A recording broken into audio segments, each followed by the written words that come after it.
This is a graph of resource use. So this is the effort, the number of fishing boats, the number of grazing animals put on a site, the number of people going and chopping down trees. This is the gain that's gained. So if there's no effort, then obviously no resources extracted.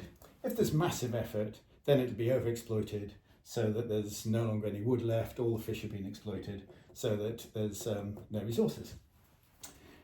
In the middle, there's the maximum sustainable yield, and then particularly at the difference between the yield and this cost curve, the amount of money that is spent on the effort, that's where there's the maximum economic yield, the biggest gain. So if you have single ownership of a resource, then you're going to exploit it possibly at the maximum sustainable yield, but most likely at the maximum economic yield, because that's where you get the greatest profits. But now imagine instead that this is an open access resource, so many individuals can exploit it. This is very profitable, and so you exploit that, you increase the effort, more and more people increase the effort until you come down to the point at which the gains are balanced by the costs. And at this point, there's far more effort put in than needs to be. There's far less resource extracted than there could be. And the profitability, rather than be here, is pretty trivial. So many common resources are exploited in this way. This explains many of our commercial fisheries, which are massively overexploited, not very profitable, and with low yield. And Harding called this the tragedy of the commons.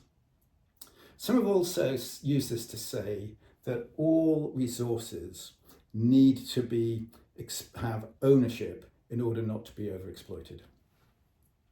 Elinor Ostrom got a Nobel Prize in economics for showing that that isn't true for very many communities around the world and communities in historical times.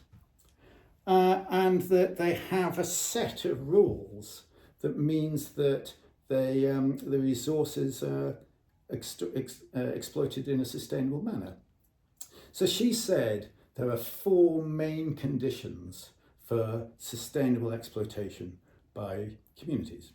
Firstly, the resource needs to have clear boundaries. You need to know where you are. Secondly, there's concern about the resource, so you can't just obtain it elsewhere. If there's another source of firewood, then people won't be very fussed if this disappears. The third is that there's a community, ideally a small and stable community with clear social networks and social norms.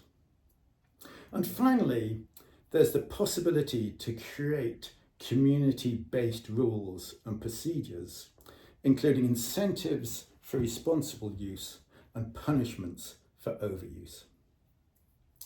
So in summary, the tragedy of the commons, as this is called, is potentially a serious problem, and in many systems, many fishery systems and many other systems, it does lead to serious problems. But that many communities have created processes to ensure that they manage collective resources in a sustainable manner.